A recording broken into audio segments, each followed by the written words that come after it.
Madam madam మీరు daily అక్కడి నుంచి ఇక్కడికే వస్తారా? ర్యాపిడో మీద వస్తారా?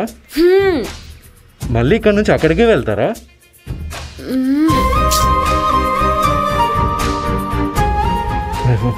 వచ్చేస్తుంది. ఏం అడుగుతుందో ఏం చెప్పాలో. సిద్ధు టెన్షన్ పడకు, బీ కూల్. అది నేను ఉండే ఫ్లాట్, ఇది నేను పనిచేసే చోటు. సో నేను ఇక్కడ జాబ్ చేయాలి అంటే డైలీ అక్కడి నుంచి ఇక్కడికి ఎగ్జాక్ట్గా మార్నింగ్ 9:30కి ర్యాపిడో మీద వస్తా. ఈవినింగ్ 5కి నా వర్క్ అయిపోయిన వెంటనే ఇక్కడి నుంచి అక్కడికి నా ఫ్లాట్ దగ్గరికి ర్యాపిడో మీద వెళ్తాను. ఇప్పుడు చెప్పు, నీ బాధ ఏంటి? ఏం లేదు మేడం, నేను రోజు మార్నింగ్ ఇక్కడ నుంచి అక్కడి నుంచి ఇక్కడికే వస్తాను, మళ్ళీ ఇక్కడ నుంచి అక్కడికే వెళ్తాను. పెట్రోల్ ఖర్చుల కోసం ఇలా ర్యాపిడో చేస్తున్నాను. మీకు ఏ ఇబ్బంది లేదు అంటే నేను మిమ్మల్ని డైలీ డ్రాప్ చేస్తాను.